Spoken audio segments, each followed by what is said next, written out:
आप जैसे सच्चे इंसान को परेशान देखकर मेरा दिल परेशानी और उदासी की दलदल में धंसता चला जा रहा। भला अच्छाई और मायूसी का क्या था? वो ऐसे कब तक चले? आपके अलावा हमारा है ही कौन? मैं भी यही चाहता हूँ कि सच सामने आ जाए, बल्कि जल्दी सामने आ जाए, क्योंकि जो इंसान की बेबसी का अरसा तवील होता जाता है, इंसान अपने आप से बेजार हो जाता है, उकता जाता है, जबकि वो यूं समझ रहा होता है कि वो बिल्कुल दुरुस्त है, सही रास्ते पे चल रहा है। जल्द या बदेर मुझे इस कठिन मरहले से निकलना है, लेकिन तुम्हें फिक्र करने की जरूरत नहीं है। कैसे कह दिया अब्बू आपने? कैसे ना करूं आपकी फिक्र? आपने हमेशा हमारी खुशियों का ख्याल रखा। आज आप उदास हैं, परेशान, कैसे ना फिक्र करूं आपकी? बहुत बड़ी बड़ी बातें करने लग गई है। क्या करो फिक्र, लेकिन बस ये दुआ करो कि अल्लाह मुझे इस मुश्किल से जल्द निकाल दे। इंशाल्लाह ऐसा ही हो। अब आपकी इजाजत, आपके लिए फिक्रमंद हो जाया करूं। फिक्र जरूर किया करो, लेकिन उस फिक्र को अपने सर पे सवार करने की जरूरत नहीं है, हैं? तो आप इस परेशानी को मेरे सर से उतार दिया करें। अब्बू, वो अम्मी के जाने के बाद राहा और उमर के स्कूल में कोई भी नहीं गया रिपोर्ट के लिए। लो भाई, तो तुमने मेरे लिए मसरूफियत ढूंढी निकाली है? वो जाना तो जरूरी है ना। बेफिक्र रहो, मैं चला जाऊंगा।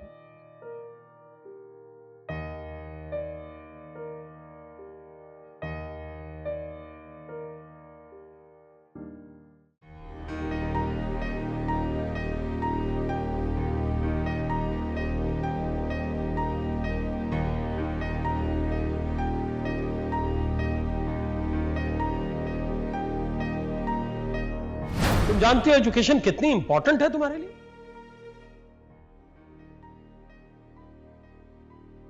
बंद करो इसे।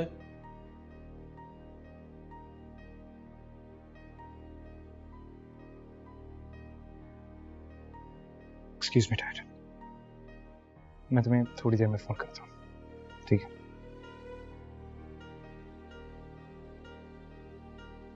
सो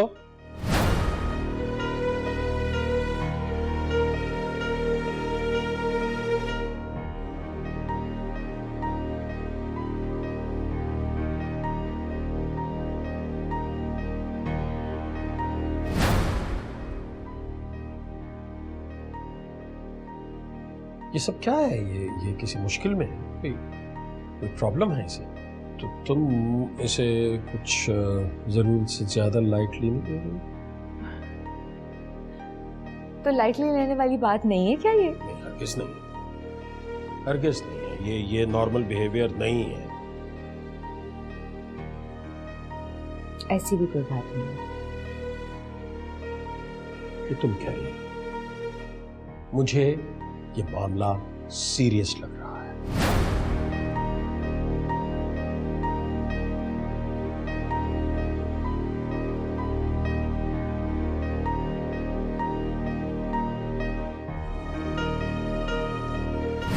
आप ओहदे की उस सीढ़ी पर पहुंच चुके हैं जहां से आम आदमी आपको बहुत छोटा दिखाई देता है, और उस ऊंचाई से हम आपको जमीन पर रेंगते हुए कीड़े दिखाई देते हैं।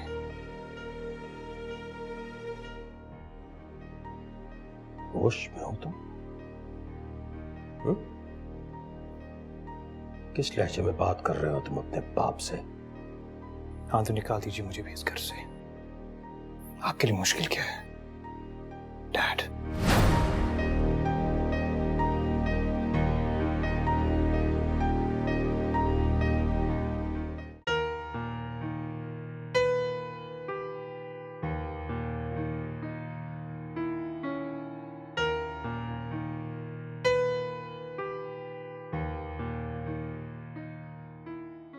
हेलो निशामा, कैसी हो?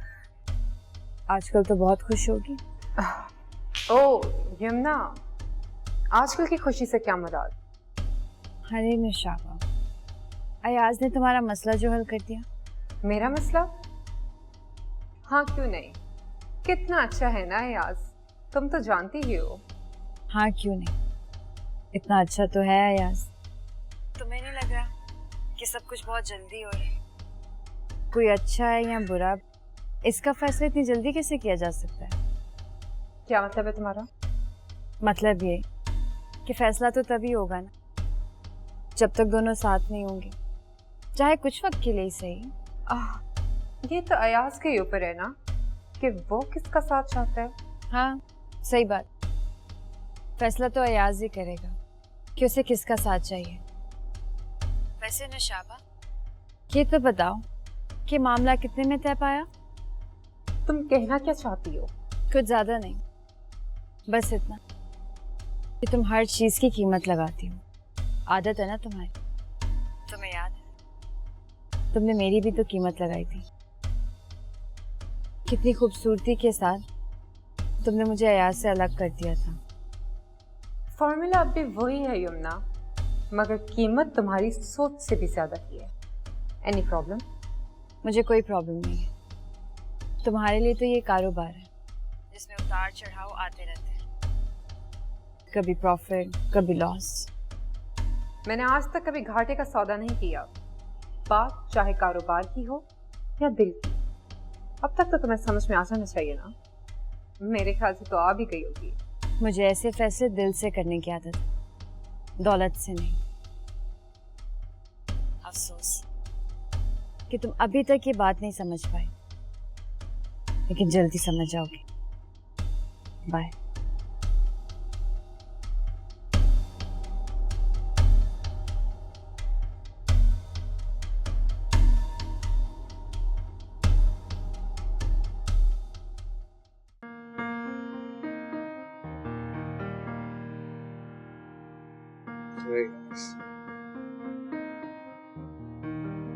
ये कौन है पता?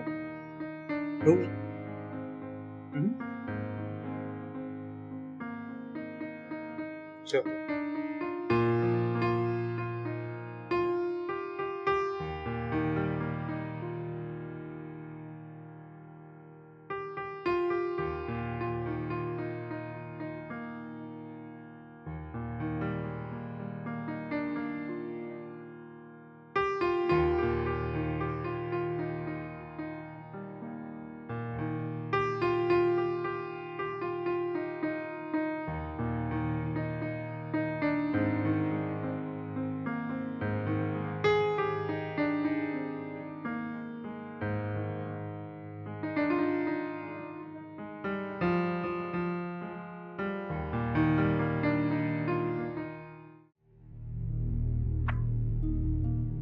तो ये बात है। जी वकील साहब, सब कुछ आनंद फानन हो गया। लगता है कि आपके केस में काफी जल्दबाजी की गई है। वकील साहब, मुझे तो अपनी सफाई तक पेश करने का मौका नहीं मिला। तो देखिए साहब, शुक्र करें कि आप जल्दी आ गए। अगर आप और लेट होते तो अदालत आपका केस सुनने से इनकार कर देती।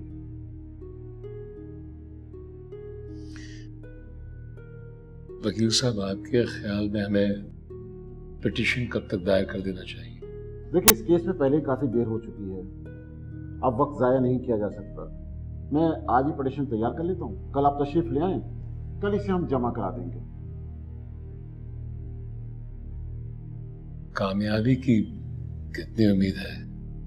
देखिए, सच्ची बात है कि कामयाबी के इम्कानात बहुत ज़्यादा हैं, और वैसे भी सर्विस केस में अदालत मुलाजमिन की बात सुनती है।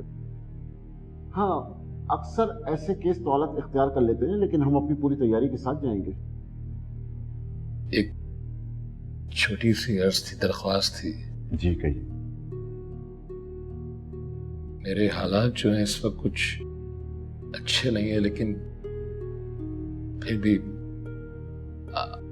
आपकी फीस कितनी होगी? सिद्दीकी साहब, अदालत में लोग मजबूर होकर ही आते हैं।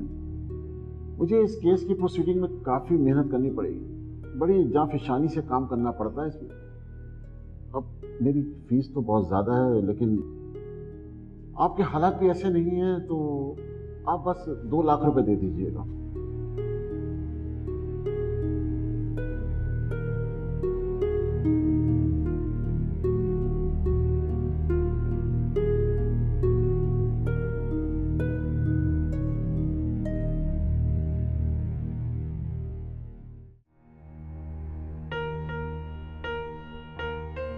जी डॉक्टर साहब। हाँ, क्योंकि फिजिकल कंडीशन में तो बहुत अच्छी इम्प्रूवमेंट आई है जी। और मेरा ख्याल आप इन्हें घर ले जा सकते हैं, लेकिन यादाश्त में कुछ मसला है और आई थिंक मुझे थोड़ा वक्त दीजिए एनालाइज करने के लिए, और मैं शाम को आता हूँ आपके घर और फिर बात करते हैं। ठीक है, आप इन्हें घर ले जाइए। ठीक, ओके।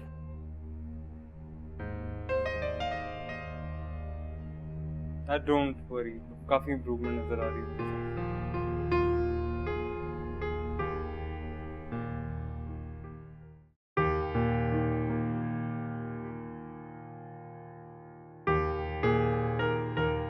क्या बात हुई आपकी वकील से?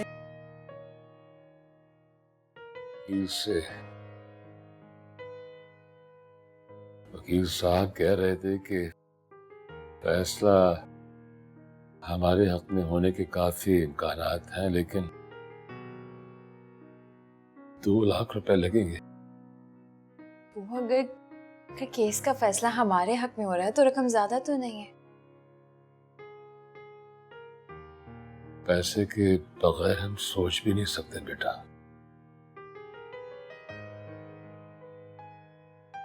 आप खुद ही तो कहते हैं कि इंसान को अपनी ताकत पर एतमाद रखना चाहिए, और यही एतमाद उसे परेशानियों फिक्रों से दूर ले जाता है। कहा तो था, लेकिन जब एतमाद पे खौफ गालिब आ जाए तो इंसान बिखरता चला जाता है। आपको इस खौफ को दूर फेंकना होगा। हम आपको इस तरह से बिखरता हुआ नहीं देख सकते। आप बस केस की तैयारी करें, रकम का इंतजाम मैं करती हूँ। परेशान ना हो, कुछ ना कुछ हो जाएगा।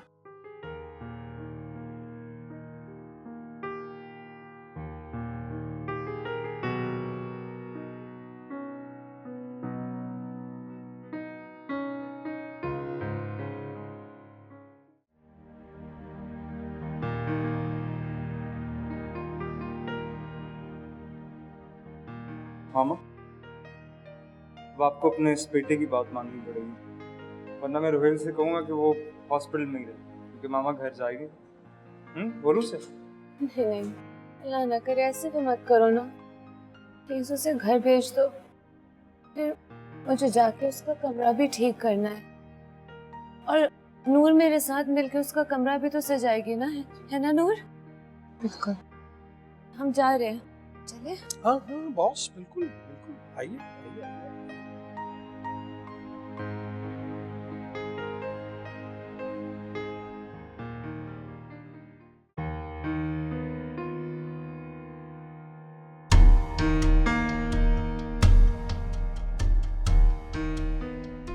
तुम ठीक हो अलमास? मैं कमरे तक छोड़ दूं तुम? नहीं, मैं खुद ही चली जाऊंगी। जाओ रेस्ट करो।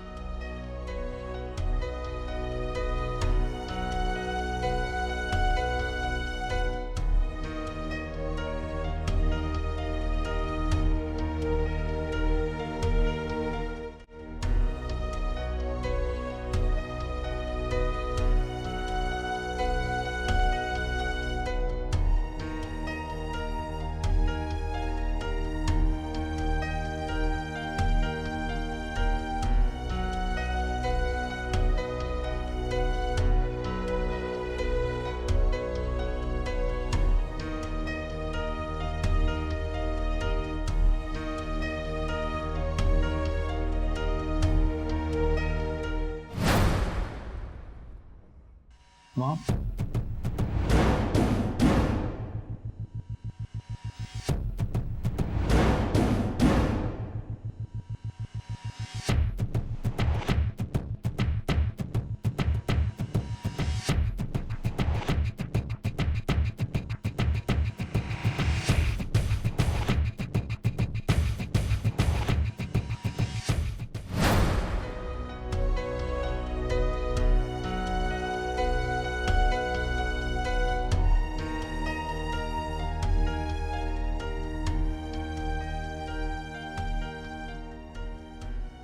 अल्लाह, एक माँ अपनी नदामत और शर्मसारी में तुझसे रहम की भीख मांगती है।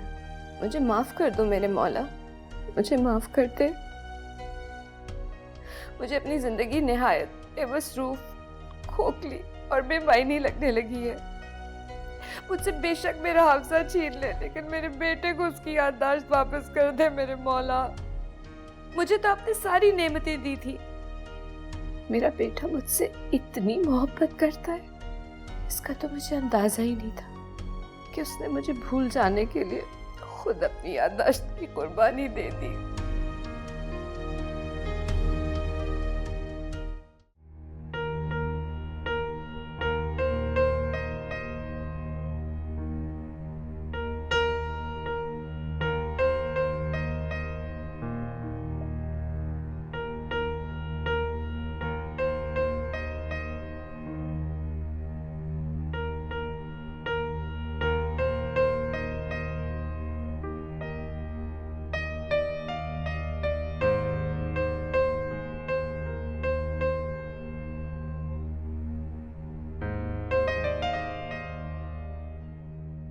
कैसी तबीयत है रोहिल की?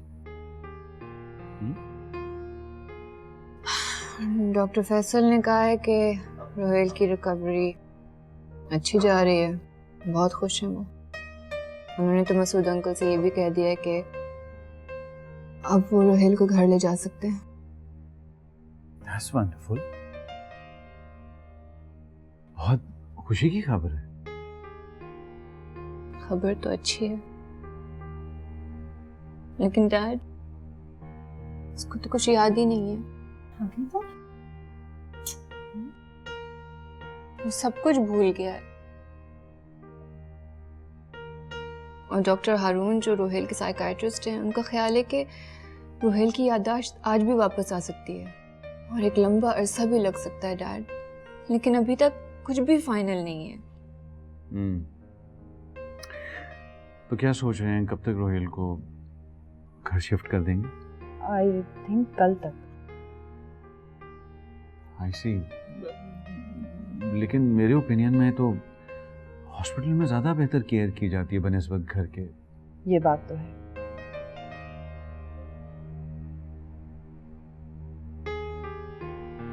तो क्या रोहिल को होश आ गया? जी, आंखें तो खोल ली थी, लेकिन बात बिल्कुल नहीं कर रहा है। क्या मतलब? डॉक्टर्स का कहना है कि वो इस वक्त एक सदमे और शॉक से निकला है, तो उसको नॉर्मल होने में थोड़ा सा टाइम लगेगा। तो क्या अलमास, मेरा मतलब है कि मिसेज मसूद मिली है रोहेल से? अलमास भी और नूर भी। लेकिन डैड, रोहेल ने हम दोनों को नहीं पहचाना। क्या मतलब? वो तो मुझे और अलमास आंटी को भी ऐसे देख रहा था जैसे हम दोनों अजनबी हो डैड।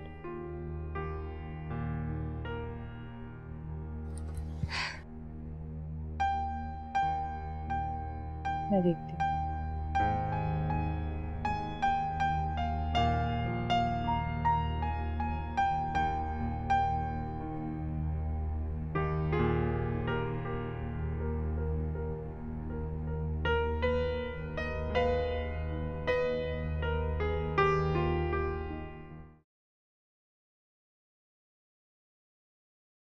ये आपकी चाय है खावर साहब। अच्छा भाई, ये लिस्ट देख लो तुम भी, और बरखुरदार को भी दिखा दो।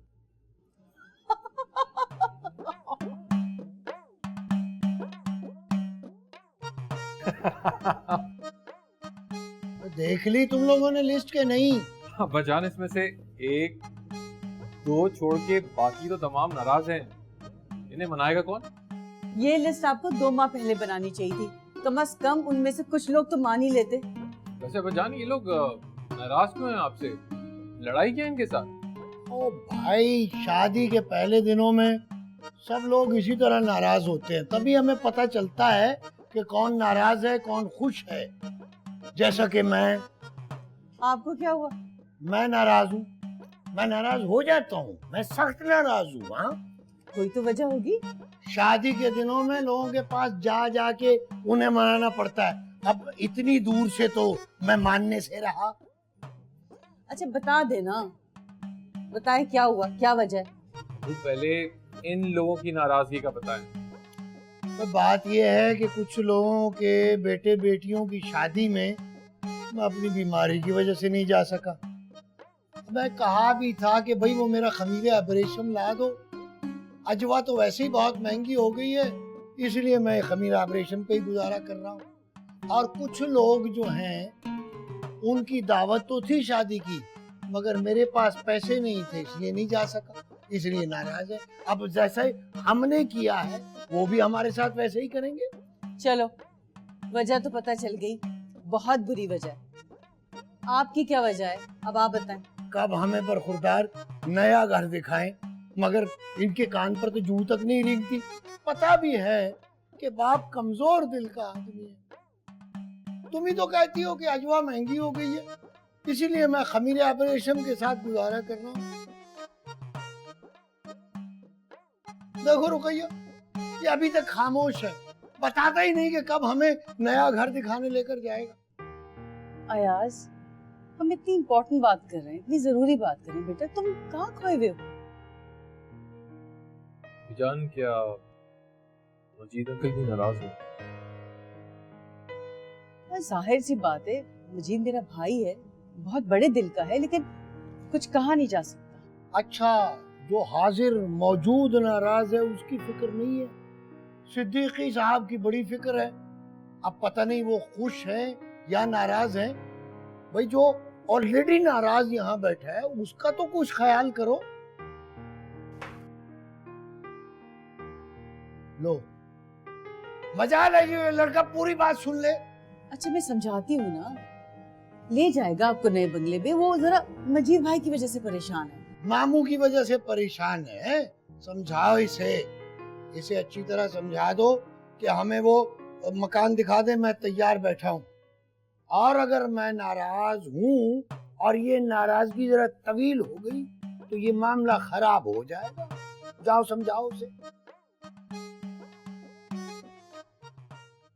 रोहेल अभी बोल नहीं सकता। तुम्हारी डॉक्टर हारून से बात हुई है इस सिलसिले में? उसको स्पीच थेरेपी की ज़रूरत है या नहीं है क्या? नहीं डैडी, वैसे मैं भी यही सोच रहा था कि डॉक्टर साहब से बात की जाए इस बारे में कि क्या प्रोग्रेस होगी। अस्सलाम वालेकुम। बैठिए बैठिए बेटे बेटे, तशरीफ तशरीफ।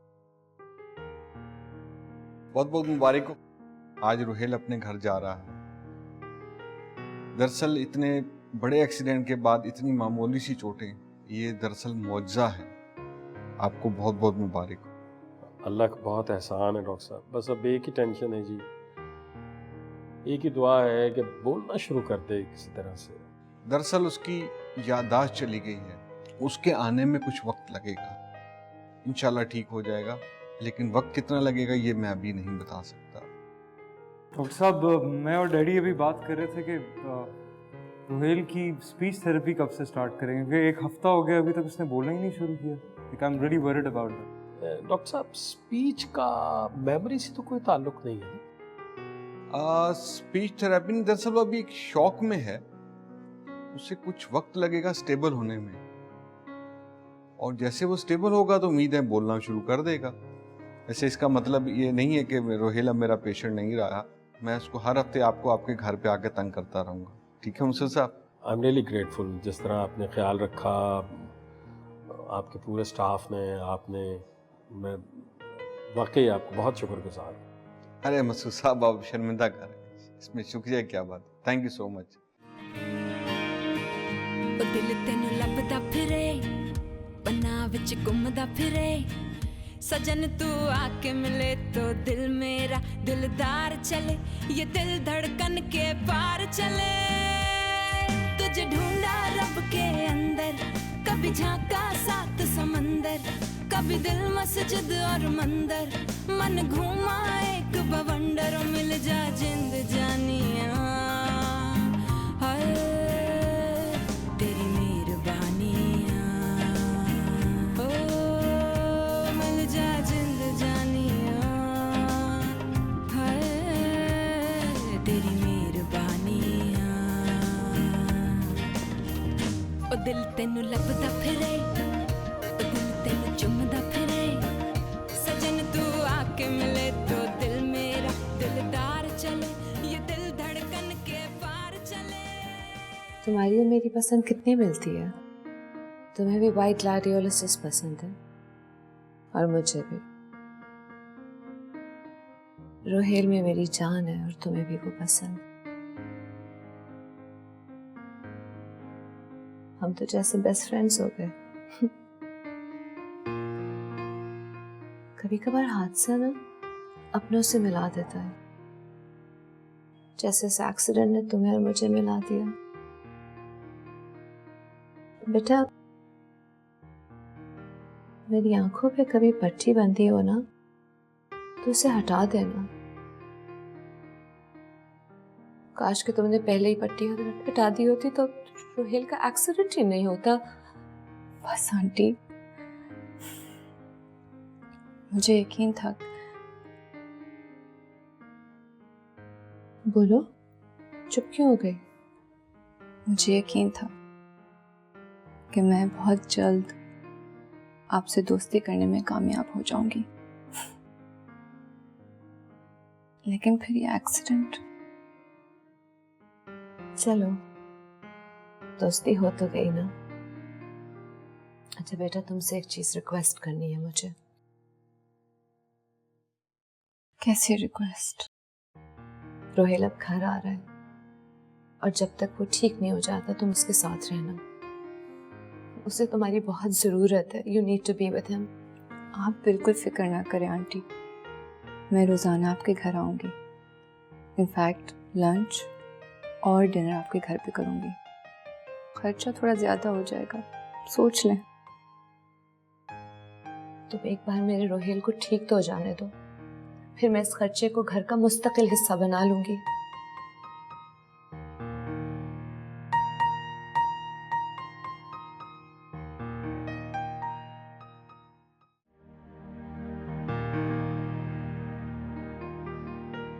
तुम्हारे पास क्या रह गया बताने को? जिस तेजी से तुमने जिंदगी की शुरुआत की है, ऐसे में बाकी कुछ बताने और सुनने का मौका नहीं मिलता। बुलंदी की तरफ जाती हुई मंजिल को बहुत तवज्जो चाहिए होती है, क्योंकि गहराई भी तो साथ साथ चल रही होती है। बुलंदी की मंजिल शायद हसीन नजर आती है, और तुमने सिर्फ आगे देखना और दौलतमंदों का सहारा बनना सीखा है। ऐसे में मुझे तुमसे किसी राब्ते, किसी हमदर्दी की जरूरत नहीं है।